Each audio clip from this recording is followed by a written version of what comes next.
Olá, tudo bem? Aqui é o Enki e esse é o terceiro vídeo sobre o nosso estudo da Kundalini, dessa energia, desse conceito que é muito utilizado pelos espiritualistas de maneira geral e que, infelizmente, muitas vezes é usado de uma maneira deturpada. No nosso primeiro vídeo eu dei um conceito, uma base sobre o conceito do que é Kundalini do ponto de vista dos yogis. No segundo vídeo a gente falou um pouquinho sobre a relação da Kundalini com a energia sexual. E nesse terceiro vídeo eu vou finalizar essa alusão da Kundalini com energia sexual, contando a experiência de vida de uma grande figura lá na Índia, um grande yogi chamado Swami Rama. Hoje ele é conhecido como Swami Rama, mas no início da sua jornada ele simplesmente era chamado de Bole Baba. Bole Baba ou Swami Rama foi um discípulo direto do grande avatar chamado Babaji. O mesmo Babaji descrito no livro do Yogananda, Autobiografia de um Yogi. Lá no livro do Paramahansa Yogananda, Babaji é mostrado como uma figura quase que inatingível, quase que um santo. Não que ele não seja, mas a imagem que nos dá é de alguém que está muito distante de nós. Mas a experiência que o Swami Rama relata no livro dele, Vivendo com os Mestres do Himalaia, mostra um Babaji muito mais humano, muito mais próximo de nós e muito mais palpável, vamos colocar assim. Então, o Swami Rama, ele cresce com o Babaji. O Babaji pega o Swami Rama ainda bebê e cuida dele durante toda a infância e boa parte da vida adulta do Swami Rama.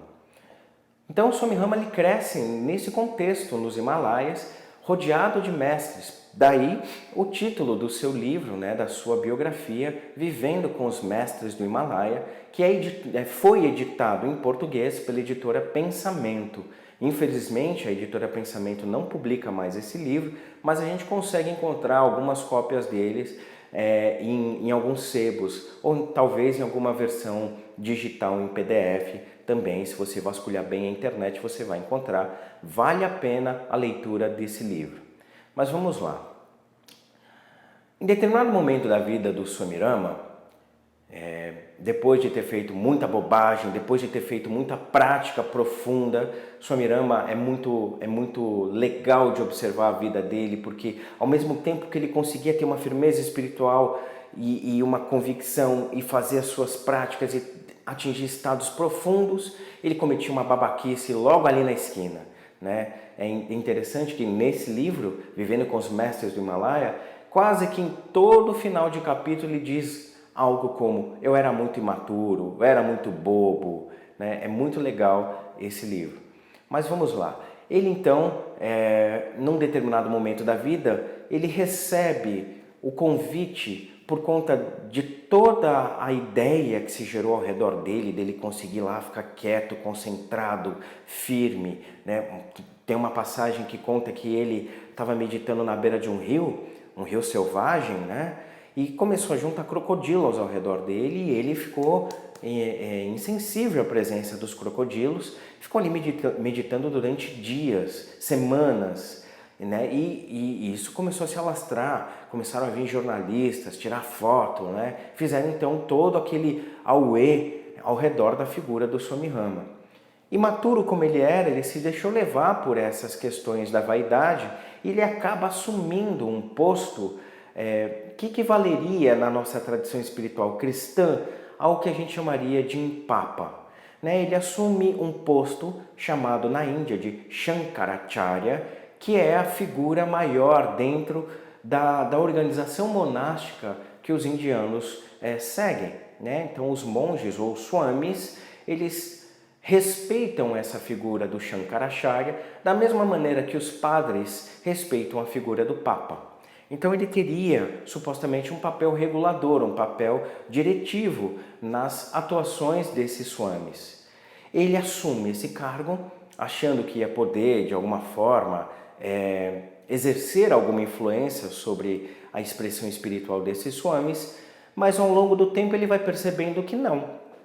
Ele percebe que aquele cargo era um cargo meramente figurativo, porque as figuras mais ortodoxas, né, os monges ou os sacerdotes mais ortodoxos estavam fechados com aquela visão padronizada, tacanha, de fazer as coisas sempre da mesma maneira, qualquer mudança era descartada, enfim, ele viu que ele não tinha o poder que ele achava que ele ia ter. E mais do que isso, ele viu que ele não conseguia ter tempo para ele mesmo fazer as suas práticas. Ele começou a perceber que ele era uma figura só ilustrativa. E ele resolve então abandonar esse cargo. Mas imaturo como ele era, ele não sabia como fazer isso. Então ele resolve simplesmente fugir. Então imagina você sendo chefe de uma organização, simplesmente, em vez de você pedir demissão, você foge. Você dá um sumiço. E foi isso que ele fez. Ele não comunicou ninguém e simplesmente foge para o Himalaia para ficar lá com o ashram, com Babaji. Né? Babaji, quando vê ele por lá, não fala nada, deixa ele no tempo dele, toma consciência, vê se ele toma consciência das atitudes que ele acabou de propagar. Swami Rama, na verdade, estava muito preocupado e ele vem o caminho de volta para o ashram, né, dentro do trem, tudo, querendo manter uma espécie de anonimato. Ele estava com medo que os outros percebessem que ele era o Shankaracharya fugitivo. Então ele acaba ficando mais de um ano, quase um ano, mais não, mas quase um ano dentro do ashram do Babaji, meio preocupado com o que os outros estão falando, o que os outros vão achar dele. Ele fica com medo de se expor novamente à vida prática do dia a dia. Percebendo isso, o Babaji observa que o período de carência, o período de necessidade real do Swami Rama ficar naquela reclusão já tinha passado faz tempo. E que ele estava vivenciando, então, uma espécie de exagero emocional. Ele estava na zona de conforto. O Babaji cutuca ele e falou: rapaz, dá linha, fora daqui. Não, mas fora daqui, vai viver sua vida. Você precisa abrir mão daquela experiência, aquilo já foi. As pessoas têm memória de cachorro, o Babaji disse a ele, né? Pode ter certeza que elas já arranjaram alguém para falar mal. As pessoas precisam de alguém ou de algum motivo para externar suas insatisfações. Você não é a única pessoa que elas vão utilizar para fazer isso. Fica tranquilo, ninguém lembra de você. Então, o Babaji é meio que convidado a se retirar. O Babaji não, né? Swami Rama é convidado a se retirar do monastério do Babaji, né? E o Babaji, quando ele está indo, ainda diz: tem mais, eu recomendo a você se casar. Seria uma experiência muito interessante para você. Porque você está querendo ser um professor, você está querendo falar para as pessoas, compartilhar. E é interessante você passar pela experiência do padrão mental, né, da forma como um chefe de família observa o mundo ao seu redor.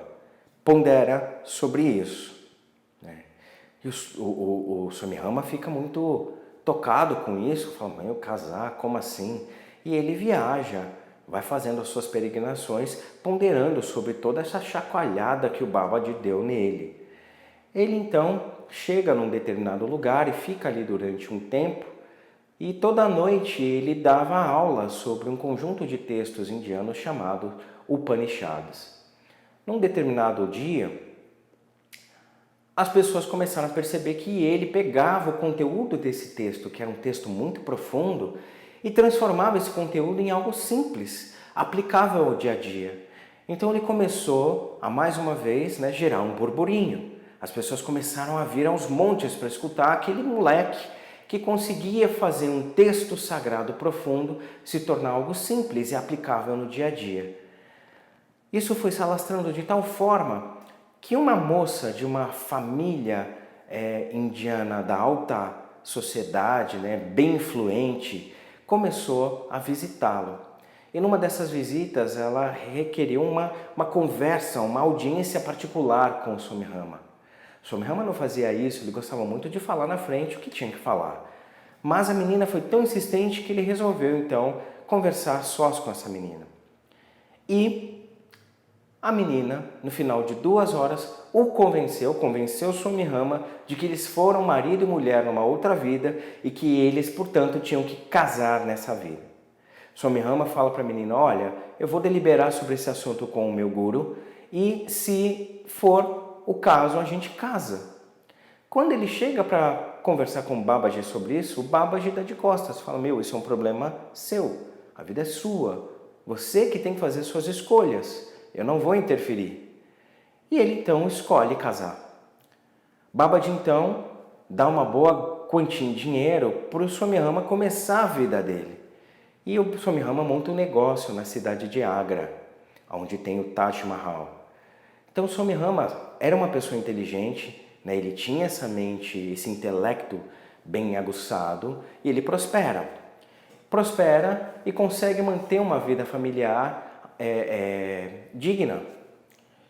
No entanto, no contexto indiano, você não casa só com a sua esposa, você casa com a família de maneira geral. E o Swami Rama começou a questionar o seguinte, por mais que ele pudesse ser um marido amoroso, um pai atencioso, ele chegou a ter 2 filhos com essa moça, então não foi um relacionamento curto, ele começou a perceber que nunca era suficiente. Ele começou a perceber que havia sempre uma demanda a mais. E o que mais o incomodou foi perceber que quando ele chegava em casa com aquela vontade de ficar quieto, com tempo para ele fazer as práticas espirituais dele, ele era chamado de egoísta, ele era chamado de moleque, onde já se viu você aí querendo ficar pensando no próprio umbigo quando nós, a família, precisamos de você. A sua prioridade somos nós, não é você ficar de perninha cruzada. E começaram então a criar uma relação com o Swami Rama para que ele se sentisse inadequado. Então ele começou a se sentir como aquele cara que é o estorvo, né? um agregado, ele não se sentia mais parte daquele núcleo. E ele resolve então terminar o casamento. E ele volta para falar lá com o Babaji. O Babaji, percebendo no Swami Rama o mesmo padrão de fuga da experiência como o Shankaracharya, de longe diz a ele, para aí, volta, você tem um problema que é seu, você tem uma coisa para resolver, resolve. E digo mais, você tem uma tendência agora de tentar experimentar o mundo ao mesmo tempo que você tem um anseio por aprofundar sua jornada espiritual. As duas, no momento, não são possíveis de fazer ao mesmo tempo. Então você tem que fazer uma escolha, porque você ficar nessa gangorra não vai te fazer bem. Você vai patinar no seu processo, você vai ficar correndo atrás do próprio rabo. Então o Babaji dá essa dica para o Swami Rama volta, pondera e resolve que sim, o que ele quer é terminar o casamento. Né? Ele resolve e antes de terminar o casamento, ele junta uma boa quantia em dinheiro e deixa a família dele numa condição muito favorável financeiramente.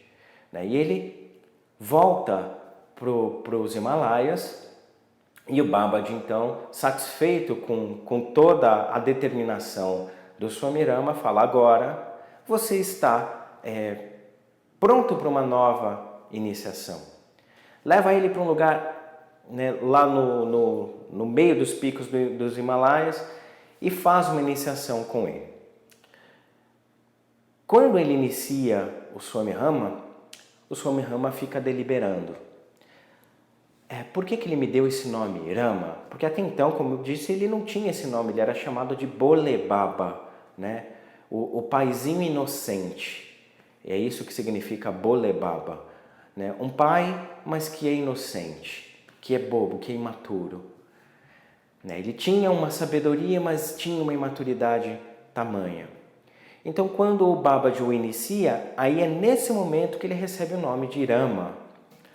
E aí ele fica deliberando, mas como é que eu vou me apresentar? Que tradição que eu estou seguindo? Se eu sou do norte da Índia, provavelmente a minha tradição seria Ananda. Mas se eu fosse do sul da Índia, talvez fosse Indra. Então, no norte meu nome seria Ramananda, no sul Ramendra.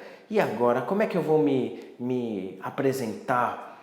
E aí ele chega e vai falar dessa forma com o Babaji. E o Babaji fica muito fulo com ele e diz: cara, você não percebeu o que eu acabei de fazer por você? Eu acabei de te matar ali atrás, eu fiz os seus ritos funerários. Você morreu para o mundo e você morreu para a espiritualidade. Quando o Babaji fala isso, Swami Rama toma um susto. Porque até então é praxe você saber que quando você faz uma iniciação, você morre, entre aspas, para o mundo. Você abre mão daquela vida, entre aspas, material. Mas o que chocou Swami Rama foi ter escutado do Babaji que ele havia morrido para a vida espiritual. O Swami Rama não entendeu isso no primeiro momento, ficou pensando o que isso significava. E o Babaji continuou. Você não sacou, o Babaji disse a ele, que nenhuma tradição fez grandes homens, mas que os grandes homens é que inspiraram as tradições? Você está livre. Você está livre. Vai viver a sua vida. Vai viver a sua vida. No que o Babaji fala isso para ele, você está livre, vai viver a sua vida. Ele entendeu o que o Babaji quis dizer com você está morto para a espiritualidade. Babaji tinha dito a ele naquele momento: abandona toda a sua necessidade de rituais, de práticas ortodoxas, abandona todo o modelo que você foi habituado a crer que é uma espiritualidade. A espiritualidade não é nada disso. A espiritualidade é algo simples. É simplesmente o dia a dia. São as circunstâncias, é a vida. Então, é como se o Babaji estivesse dizendo ao Swami Rama: não busque mais um sentido à sua vida, porque a vida não tem sentido. O sentido da vida é a própria vida, é viver. Não há um sentido mais amplo, mais profundo, a não ser viver na sua integridade. Então, quando o Swami Rama assimila essa mensagem do Babaji, ele conta que relaxa e diz: pela primeira vez em toda a minha existência eu me senti vivo, plenamente vivo. E ele atinge uma equanimidade no seu estado de lucidez. Ele começa a ter a experiência de lucidez estável, contínua. Foi exatamente nesse momento que a gente pode dizer que para o Swami Rama, aquilo que nós chamamos de Kundalini, entre aspas, subiu e se voltou a se transformar em Shakti. Como a gente já estudou nos 2 primeiros vídeos, Kundalini é esse estado oscilatório, em que ora eu me sinto em ordem, ora eu me sinto turvo. Ora eu me sinto bem, ora eu não estou tão bem. Então, quando a gente começa a ter mais autopercepção e se estabelece no estado estável de lucidez, a gente atinge a experiência da nossa real natureza, ou da força que somos, a Shakti, e, portanto, isso tem sido relacionado a um despertar da Kundalini. Então, não é que a Kundalini desperta, mas ela para de ser intermitente ou enroscada, a energia para de ser enroscada e volta a ser plena, volta a fluir, né? Como eu disse no vídeo anterior, ela se torna um interfluxo. Você começa a ter clareza de que pode ter esse estado amplo de consciência nas coisas práticas do dia a dia. É um ir, né? Você ao estado mais sutil e o estado mais sutil permeando o dia a dia. Swami Rama então realiza aquilo que o Babaji falou para ele. Ficar oscilando entre a experiência material e a vontade de aprofundar a espiritualidade não vai te trazer boas coisas, só vai te trazer confusão. Então, Swami Rama compreende que agora ele tem condições de vivenciar o prático do dia a dia sem se atrapalhar, porque ele está lúcido, está pleno na percepção de si mesmo, né? Então, esse é o Swami Rama, um cara que conseguiu, através não da direção, da guia do Babaji, mas sim através da referência que o Babaji produziu, atingir esse estado de despertar, esse estado que a gente pode chamar de iluminação. Esse mesmo cara foi criticado pelas pessoas quando ele abandonou o estado de Shankaracharya. Essas pessoas diziam: fraco, ignorante, como pode, que erro nós cometemos em colocar uma pessoa que se dizia mestre, e ele nunca se disse mestre, né? Mas as pessoas o achavam mestre, por quê? Porque ele simplesmente fazia suas práticas. Ele fazia o que tinha que ser feito, né? E aí então malharam ele. Quando descobriram que ele tinha casado, vixe, piorou, diziam: então foi por isso que ele abandonou o posto de Shankaracharya, porque ele só quer saber do desfrute, ele é um viciado em sexo, ele tem a energia descontrolada, ele só quer saber da coisa. E aí, quando ele abandona a família, de novo falaram: que absurdo, ele realmente é um egoísta, abandonou a família para cultivar um estado interno, né? Abandonou de novo algo pela metade, é um perdido, não tem o que fazer dessa pessoa, né? É um lixo, uma vergonha. Diziam tudo isso desse cara. Mas enquanto todas essas pessoas estavam falando mal, né, apontando o dedo, colocando o Swami Rama como isso ou como aquilo, julgando as posturas dele, Swami Rama estava fazendo a parte dele. Swami Rama estava se observando, Swami Rama estava crescendo. Entre aspas, enquanto todo mundo falava, Swami Rama trabalhava. E trabalhava duro, né?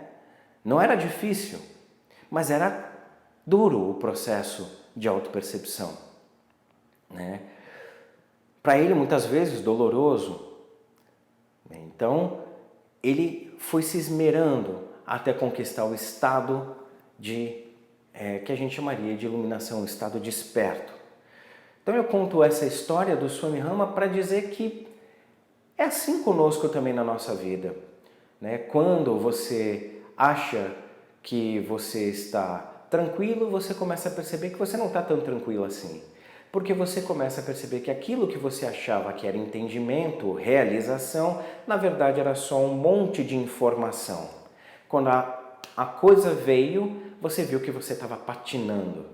E ao perceber que você patina, tomara que a gente tenha consciência de perceber também que enquanto a gente estava julgando um monte de pessoas, a gente não estava fazendo a nossa parte. A gente estava acomodado na nossa própria experiência, né?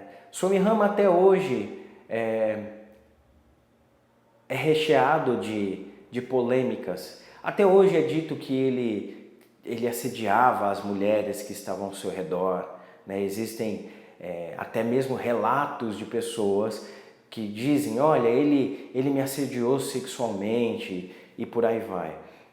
Isso, infelizmente, é comum em se tratando dos swamis ou dos monges indianos que vêm para o Ocidente.